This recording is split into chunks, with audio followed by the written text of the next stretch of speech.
Well, hello, everybody. Once again, this is Dr. Ronald J. Brown giving you a wonderful tour of some exotic place where, as you can see from the picture, I was, well, I never give a talk about a place if I haven't actually been there. I think that's unfair. And so I bring in a lot of my own personal accounts, which really makes these videos, which I make, very personal, very exciting.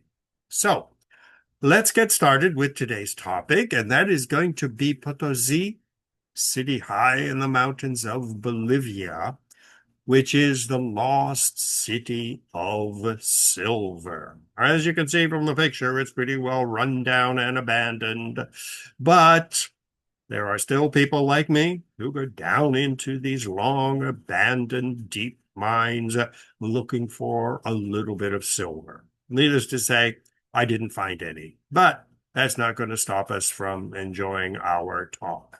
So let's get started. Once again, the outline, lost cities of the world, why I'm so fascinated by the great lost cities of the world. How I got to Bolivia, discovering the city of Potosi, high in the mountains, the importance of silver to the Spanish Empire and to all of Europe, and then after Potosi, onward, across the mountains, down to the Pacific Ocean. So let's get started. Well, I have always been fascinated by the lost cities of the world, whether it is the queen of all the lost cities, Atlantis, still a lost city, or Great Zimbabwe, the picture in the middle where I was a year ago, the lost city of stone high in the mountains of southern Africa, or Angkor Wat in Cambodia, lost for centuries in the jungles of Cambodia until it was rediscovered by intrepid explorers like me. Well, I have been fascinated by these places.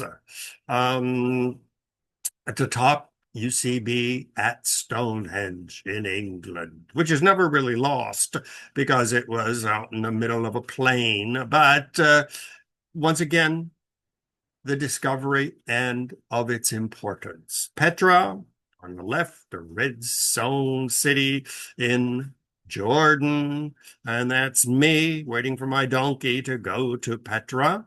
On the right, that's the lost city of Luxor in Egypt, buried under sand for centuries, for thousands of years, until along came Napoleon. Chaco Canyon is on my list of to-do places in the Pacific Southwest, one of the great stone civilizations of the Americas. Loads of books have been written about the lost cities. Books such as Noet's The Four Lost Cities of Civilizations, an entire encyclopedia. Lost Cities of the Ancient World. As I speak, I'm getting ready to go off to explore the ancient lost cities of Turkey next month. Well, lost cities are not just lost cities, but we attribute great importance to these lost cities because that's where our civilization began. Once people settled down into cities, they had already mastered fire, they had already mastered agriculture, domesticated animals, and the next step was reading and writing, constructing stone buildings. Well, we remain fascinated by lost cities, such as the Planet of the Apes, where you see the guy on his horse wandering around in a destroyed environment of America, stumbling upon the Statue of Liberty buried up in sand. And he realizes that he is in the destroyed city of New York, totally abandoned by its population. So cities of the past, the great cities, inspire the megacities of the future. And humans are a city-dwelling species. Well, Potosi is up in the mountains of Bolivia. There you see Bolivia surrounded by Brazil, Peru, Chile, Argentina, and Paraguay, landlocked. Capital is La Paz, up in the mountains. In fact, I think La Paz is the most elevated capital city on the face of the earth. Whenever I was there, I'd walk up one short flight of stairs and I'd be gasping for breath because the air was so thin. I'd put a glass of water by my table in the hotel and go to sleep. When I woke up in the morning, it was frozen solid. But then during the day, I'd be going around in shorts and a tank top, such as the mountains of Bolivia. Well, South America is filled with lost cities. The city of El Dorado, the city of gold, Machu Picchu, high in the mountains of Peru, lost until it was rediscovered by the Spanish. The lost city of Z, somewhere in the Brazilian jungle, has claimed more victims than any other lost city. People desperate to find the lost city. The land without evil, tierra sin mal, somewhere in the jungles of Latin America, still attract explorers and people like me. There's me in Machu Picchu, the lost civilization of Tiwanaku, somewhere south of Lake Titicaca in Bolivia. Again, a fascinating lost city. Why was it built? Who actually built it? What was its purpose? Lost cities inspire legends and stories. The pyramids of Mexico City, discovered by the Aztecs, asking who built them? What was their purpose?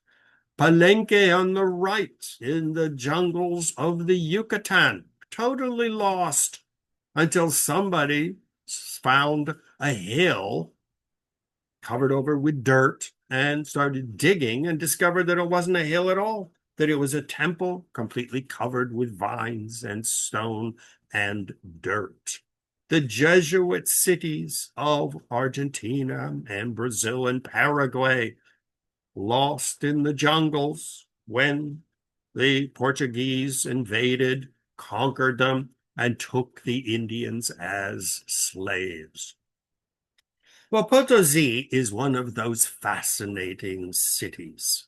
I started out my trip in Sucre, which is actually in the jungle of the Amazon in the far eastern corner of Bolivia. And I went up the mountains and across the mountains in a jeep down to Arica, which is on the Pacific coast. That is the city we can see on the map, which is Chile. Well, that was my big trip. It was in the middle of January when I left Sucre, going across the mountains, arriving in Potosi on January 21st in the year 2000. Well, Potosi was a city that is not really lost, but it was a city that at one time was one of the largest cities in the world, fabulously wealthy, and then declined as the mountain of silver, which we see in the middle picture, was totally mined out. Today it is a small town, poverty-stricken, nothing of any importance. But under the Spanish and in the 16, 17, 1800s, it was one of the richest cities in the world. It is 13,420 feet high in elevation. And if you look at the pictures, you don't see any trees because it is too high for trees to thrive. It is above the timberline, which means it is so high in the mountains that you can barely keep a flower growing because it gets freezing at night, blistering hot at day. The air is thin. And so You can see some of the street scenes, magnificent churches, and some palaces built during the golden age of Potosi. The mountain itself is called the Sierra Rico, which means the rich mountain. Every drawing, photograph of Potosi shows the sprawling, impoverished town at the bottom, but the mountain looming over it. The largest node of silver ever discovered on the earth. Well, the people who mined it dug out giant pits and then tunnels into the mountain, taking every bit of silver they could. And on the right, you see one of the tunnels. In the middle, there's a guy walking. That's not me, but it was built for short people because the Inca people were relatively short. And then the slaves, which were brought from Africa as labor, were generally short people. So when I walked through, I was constantly banging my head on the roof, on the ceiling. But the people who worked there were a breed of people, crossbred, to get stocky, strong-legged, but short slaves to work in the mines. Now, gold and silver have been recognized as the main currency of human civilization. In Europe, under the Roman Empire, the Greeks, the Egyptians, and then later the French and the Spanish during the Middle Ages, the main currency was gold. Picture on the left, you see Mansa Musa, who was a king of what is today Mali, holding up an ingot of gold. Because the gold of Europe and the Middle East all came from Africa. When the Spanish conquered South America, they discovered the gold mines in Mexico and Peru. And of course, we all know about the California gold rush and the South African Johannesburg gold rush. So for thousands of years, gold was the major currency. It was rare. It was difficult to get from the jungles of Africa, but it was the currency. Well, when the Spanish discovered Potosi up in the mountains, the Incas had already been taking out bits of silver, and the Spanish realized that there was a lot of silver there. And so beginning in the 1600s, silver replaced gold as the main currency. My father still refers to change in his pocket as silver. He'll say, "Where did I put my silver?" Well, of course, us kids all stole it all, but so much silver was taken out of the Sierra Rica that the city became fabulously wealthy. You can see from the churches, this is the church of San Lorenzo. And it was a magnificently ornate church. Think of all the carvers they had to hire. Whether they were slaves, they had to feed them and to house them to do this ornate stone carving on the doors of the church. Of course, they made coins, which you see on the left. In fact, the main Spanish coin at the time was called a Potosi. They were used also in the United States as the main currency of the 13 colonies. Here again, we see the church with ornate carvings. Hardly a corner is left undecorated. I mean, almost a little bit overdone, but still, back in the 15 and 1600s, that was how you displayed your wealth, with ornate churches. We see the entrance of the archbishop viceroy, which means he was the archbishop of the area, but he was also the governor, entering Potosi in 1716.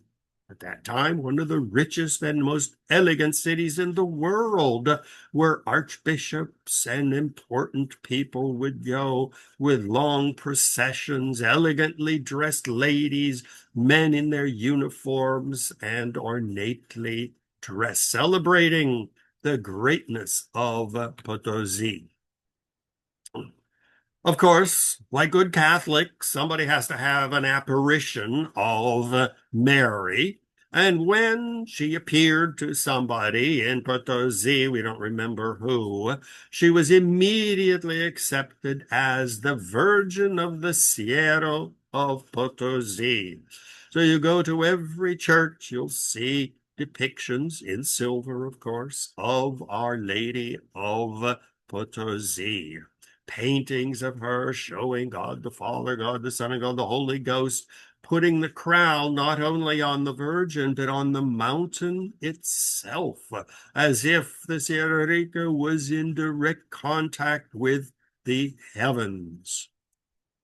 Palaces were built. Well, when we look at these magnificent entranceways, it's rare to enter and to see the magnificent courtyards behind these rather simple facades, except for the ornate entranceway. But you see the way the wealthy people were living at these times.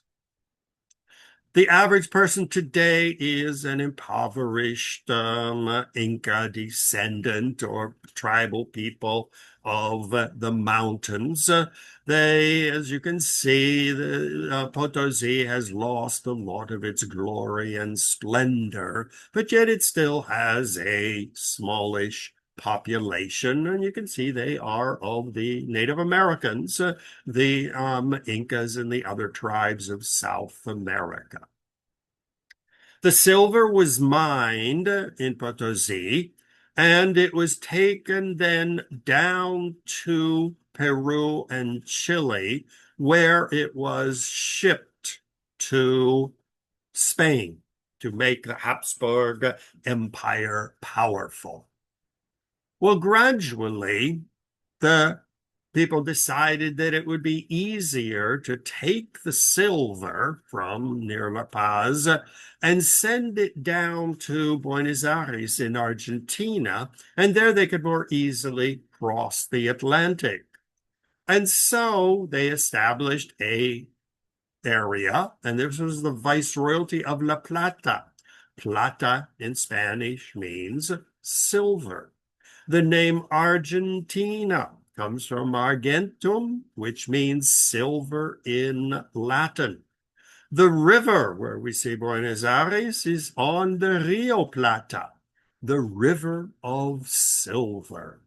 And so Buenos Aires and Argentina were established as the main area for exporting the silver more easily across the Atlantic to Spain. Well, what did Spain do with all this silver?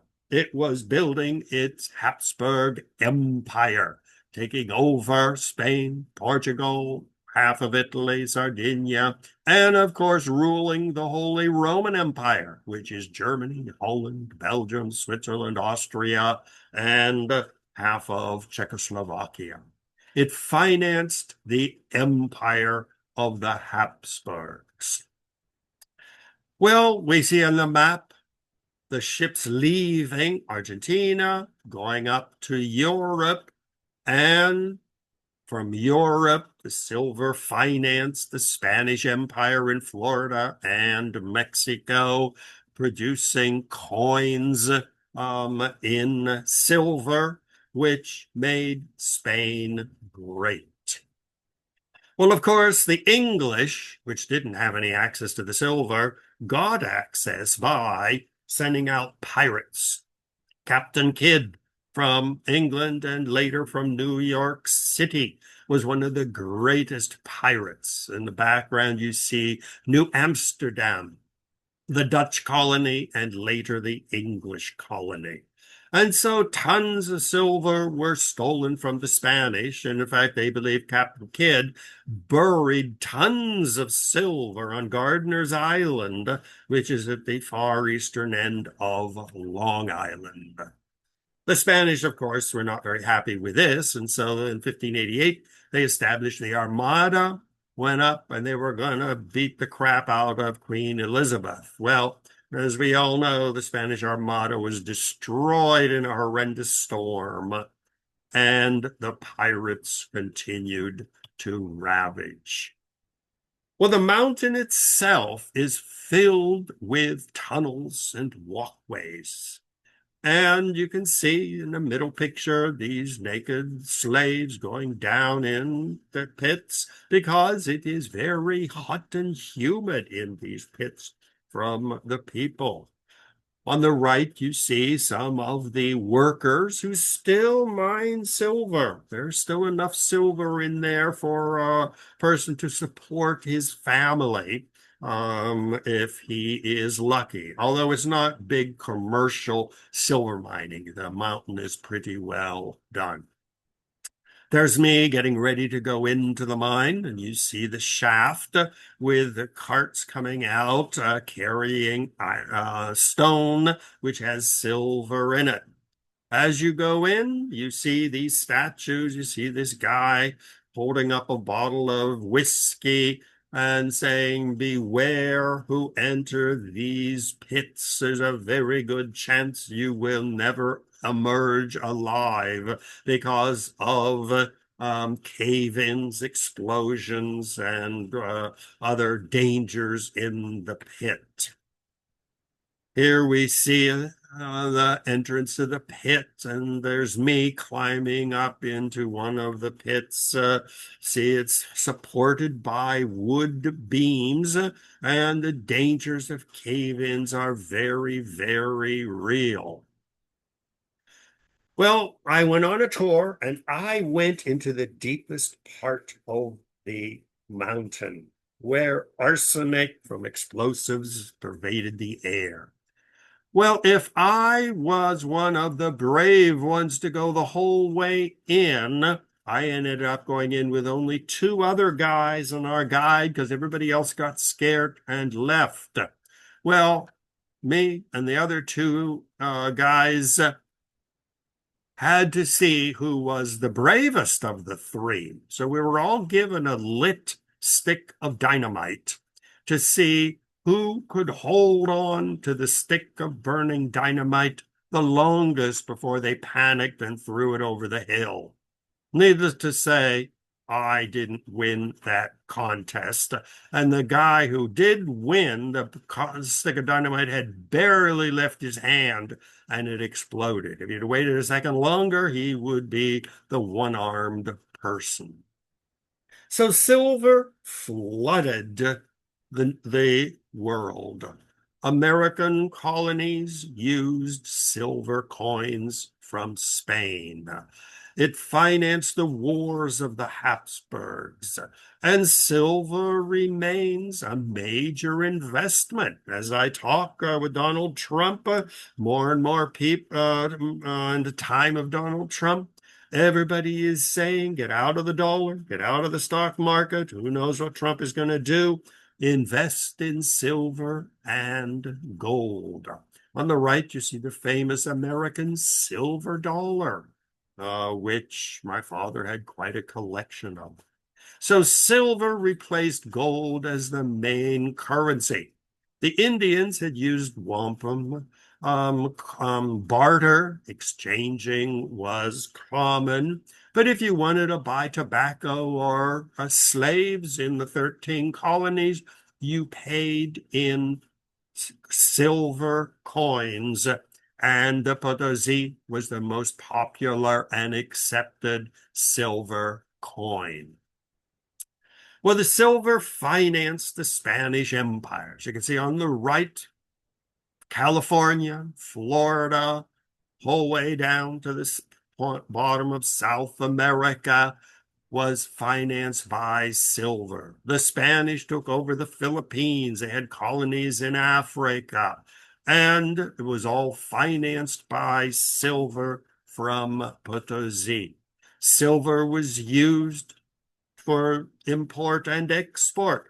Cotton from the colonies going to Europe, colonies importing sugar, molasses, and manufactured products. It was all using Spanish silver. In fact, in Spanish, when you say the expression valer un Potosi, meaning to be worth a Potosi, meaning it was very expensive. Here you see the museum, and in the museum we see the wooden cogwheels which were used to create the coins, to take the molten silver, stamp it in huge machines, and turn it into the coins. So the silver was not only mined there, but it was turned into coinage. And from there, it would be shipped to Europe, to Spain, and once again, financing the empire. So it was an industrial city in its heyday, producing the coins. This is part of the museum. It shows one of the inner courtyards. In the early picture, we saw the ornate entranceways to the street. But once you went into the courtyard, through the door and into the courtyard, you saw the fountain. And if you look closely, you'll see the roof slants inward because there's very little water high in these mountains. And so they have to capture whatever rainwater falls. So all of the roofs face inwards. The water flows into the courtyard. And under this fountain is a giant cistern holding hundreds of millions, I don't know how many gallons, but that whole inner courtyard is one giant hole dug into the stone, covered over, turned into a courtyard, but that is where the water was stored. Silver was also very important because the Chinese exported porcelain, silk, tea, spices, and it was paid for in silver. And so from South America to Spain over to China and India, silver from Potosi is what financed world trade. It was like the dollar is today. If the Chinese buy something from Australia, they pay in American dollars. Back then, if a king in Africa was selling slaves, he would want to be paid in silver or guns or metal objects. But the Chinese had everything they needed, so they absorbed tons of silver, and China had the largest reserves of silver in the world. Chinese exported silk, porcelain, cloth, art, tea, all of these elaborate things. And so it became a problem because so much silver was going into China, but the Chinese weren't buying anything, so they weren't spending it. So they had warehouses filled with silver, making the Emperor of China fabulously wealthy in silver. And here we see the Emperor Qianlong in 1793, where the English said, "You're getting too much silver. You're dominating the silver trade. Buy something from us." And the king answered, "We possess all things. Everything we need, we have in China. I don't need the stuff that you produce. We have no use. China is the richest country in the world. Stores of silver will keep our silver." So what did the English do? They invaded China along with the French and the Dutch and the Spanish and the Americans, and forced the Chinese to buy opium, turned China into a drug market. So the English would take the opium from India forced the Chinese to buy it, and when they refused, the army would go in. The United States burned half of Beijing when we invaded China. And so the Chinese Empire became a market for opium. Why? Is because that was the only way that the Europeans and Americans could get the silver out of China. Well, the poppy trade, opium trade, John Jacob Astor, America's first great multi-millionaire, made his fortune in the opium trade. There we see John Jacob Astor, America's first multi-millionaire, the first great drug dealer. Well, the United States felt that the Chinese were still not buying enough opium. So in 1900, the United States invaded China. There we see the picture in the upper left, occupying Beijing, burning the palace of the emperor, and forcing them to buy even more opium. Well, Tiffany took this tons of silver and became one of America's most famous silversmiths. The objects silverware, we still call knives, forks, and spoons silverware, making beautiful tureens and all kinds of jewelry from silver. Silver still had its fame as the currency of the world. Well, silver was gradually replaced with gold. In 1849-48, gold was discovered in California. We had the Yukon, Alaska gold rush of 1898. We had the gold rush in Johannesburg, South Africa. And so gold started replacing silver. From gold in the Middle Ages to Silver Age with the discovery of Potosi, and then back to gold. The American dollar was backed by gold beginning in 1900. You could take your dollar bill to the bank and you would get a piece of gold. Well, from Potosi, I crossed over the mountains and went down to the Pacific Ocean. You can see the mountains on top of the Andes are snow-covered, so high that barely a blade of grass can grow because it gets too cold at night, and there is almost no rain, and so it is totally arid. This is the Atacama Desert. You can see you have the llamas and alpacas, dry in some places. It hasn't rained in 100 years. Very cold at night, deathly hot during the day, an arid landscape like you'd expect to find on the moon. You can see the mountains are barren. You can't see a tree or even a blade of grass at the tops of these magnificent mountains.